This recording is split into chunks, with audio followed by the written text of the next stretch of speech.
ইসলাম শিখিয়েছে শেষ নিঃশ্বাস পর্যন্ত তোমাকে লড়ে যেতে হবে। এই পৃথিবীতে কেউ কাউকে জায়গা করে দেয় না, জায়গা করে নিতে হয়। এই পৃথিবীটা, the life is not a bed of roses, এটা ফুল বিছানো কোনো ফুল সজ্জা নয়, এটা কণ্টকাকীর্ণ। কেউ আপনার স্পেস করে দিবে না, কেউ আপনাকে সুযোগ করে দিবে না, কেউ আপনার জায়গা করে দিবে না, বরং আপনি জায়গা করে নিলে টাইনা নিচে নামাবে। কথা বলেন। এজন্য কখনো অলসতাকে স্থান দেয়া যাবে। রসুল বাত্তালি দুঃখানু শয়তান, অলস মস্তিষ্ক শয়তানের আড্ডা। অলস যদি কেউ থাকে এটারে টেনে বেঁধে কাজে নামাবেন, পারা যাবে? আলহামদুলিল্লাহ লক্ষ্মীপুরে এরকম অলস ছেলে পেলে নাই।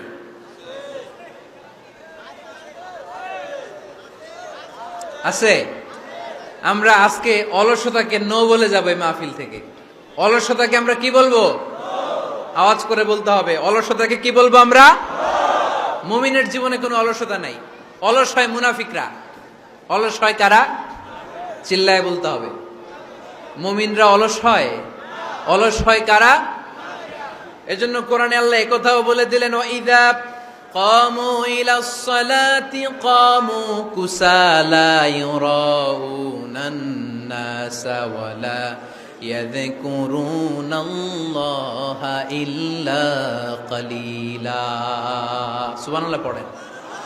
মুনাফিকরা যখন মানুষকে দেখানোর জন্য নামাজে যায়, ওই নামাজে তাদের ইখলাস নাই, ওই নামাজের ভেতরে তাদের কোনো খুশু খুদু নাই, ওই নামাজের ভেতরে আছে শুধু অলসতা। ওই নামাজে কি আছে? কিন্তু আমরা যখন নামাজে যাই আমাদের অলসতা আছে? আমরা নামাজ পড়লে আমাদের হৃদয়টারে সজীব করে দেয় কে? আমরা ওযু করলে আমাদের মনটাকে চাঙ্গা করে দেয় কে? আমরা মসজিদে ঢুকলে হৃদয়টাকে প্রাণবন্ত করে দেয় কে? মুমিন ওযু করলে চাঙ্গা হয়।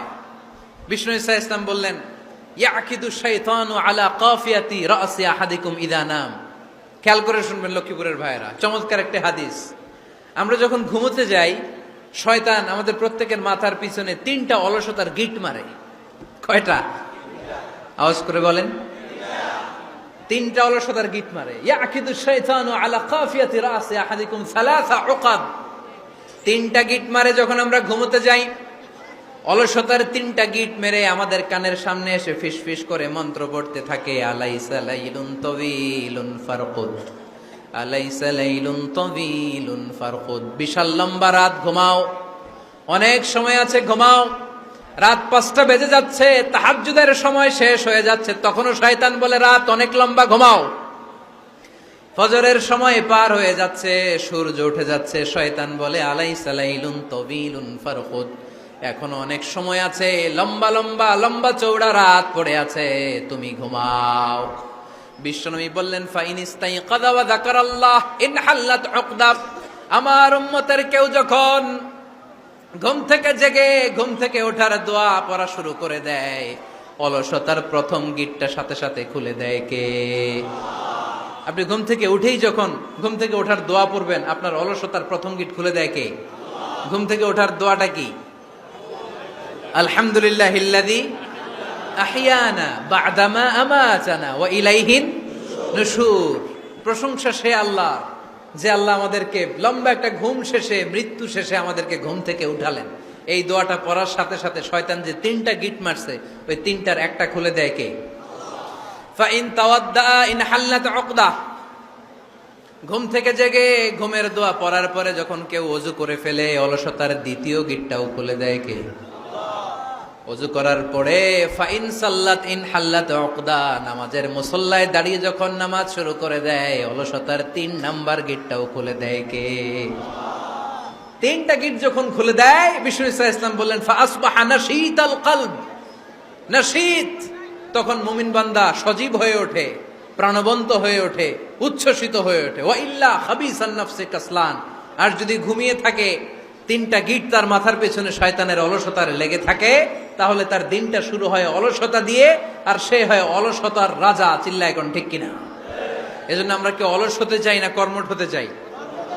কোন নবীরা কি অলস ছিলেন?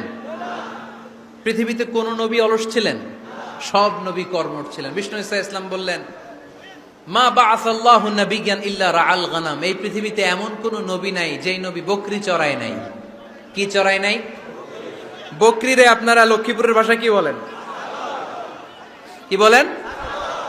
ছাগল। তো পৃথিবীতে এমন কোন নবী নাই যেই নবী কি চড়ায় নাই? ছাগল চড়ায় নাই। সাহাবারা বললেন, ইয়া রাসূলুল্লাহ আনতা কাযালিক, আপনিও ছাগল চড়াইছেন? বিষ্ণু নবী সাল্লাল্লাহু আলাইহি ওয়াসাল্লাম বললেন, না, আমিও ছাগল চড়িয়েছি। ওয়া ইন্নী আরআহা আলা কারারাইতি আহলি মক্কা, আমি তো মক্কাবাসীদের অল্প কিছু পয়সার বিনিময়ে তাদের ছাগলগুলোকে চড়িয়ে দিতাম। সুবহানাল্লাহ পড়বেন না? বিষ্ণু নবী সাল্লাল্লাহু আলাইহি ওয়াসাল্লাম ছাগল চড়াতেন। ছাগল চড়ানো সহজ কাজ না কঠিন কাজ? কেন কঠিন এটা? হ্যাঁ, টেরা খুঁটি মারে। হ্যাঁ, কি করে? বসে থাকতে হয়। তো ছাগল যারা পালে তারা জানে ছাগল পালা কত কষ্ট। ওরে ডানে টান দিলেও কই যায়?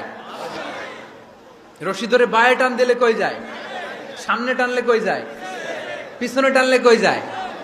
সারা সপ্তাহ আপনি সময় পান না এটারে গোসল করাবেন। ভাবলেন আজকে জুমার দিন আমিও গোসল করি, এটারও গোসল করাই। এটারে আপনি পুকুর ঘাটে নিবেন, টান দিয়েছেন, ওর বাপের কিরা ও 1 ইঞ্চিও সামনে যাবে না। ঠিক কি না? এই টেরা প্রাণী আল্লাহর কি মহিমা। আল্লাহ তাআলা পৃথিবীর সবচেয়ে শ্রেষ্ঠতম মানুষদেরকে ছাগল চড়িয়ে ছেড়েছেন। ঠিক কি না? মা বাআসাল্লাহু নাবিয়ান ইল্লা রাআল গানাম, এই পৃথিবীতে এমন কোন নবী ছিল না যে নবীরা ছাগল চড়ায় নাই। আল্লাহ বুঝাতে চাইলেন ছাগল চড়ানো অনেক কষ্টের কাজ, অনেক ধৈর্যের প্রয়োজন। এখন নবীরা তোমরা ছাগল চড়াও, কিছুদিন পর ছাগলের চেয়েও টেরা জাতি মানুষ চড়াইতে হবে। মানুষের মধ্যেও টেরা আছে না নাই? ভালো বললে ভালোটা বুঝে না, ডানে যেতে গেলে বায়ে যায়, বায়ে যেতে বললে ডাইনে যায়, এরকম আছে না নাই? সম্মানিত ভাইয়েরা, সমস্ত আম্বিয়া আলাইহিমুসসালাম ওনারা কর্মঠ ছিলেন। সাইয়েদনা আদম আলাইহিস সালাম নিজ হাতে চারা গাছ রোপণ করে চাষাবাদের কাজ করেছেন। সুবহানাল্লাহ পড়েন। সাইয়েদনা ইব্রাহিম আলাইহিস সালাম চাষাবাদের কাজ করেছেন। সাইয়েদনা দাউদ আলাইহিস সালাম নিজ হাতে যুদ্ধের জন্য যে পোশাক পরতে হয়, যেটা পরলে গায়ের মধ্যে ছুরি মারলেও ঢুকে না, ওই শিরস্ত্রাণ বানিয়েছেন, নিজ হাতে তলোয়ার বানিয়েছেন। সুবহানাল্লাহ পড়েন। সাইয়েদনা মূসা আলাইহিস সালাম ছাগল চড়িয়েছেন। সাইয়েদনা মূসা আলাইহিস সালামের মেজাজ নরম না গরম?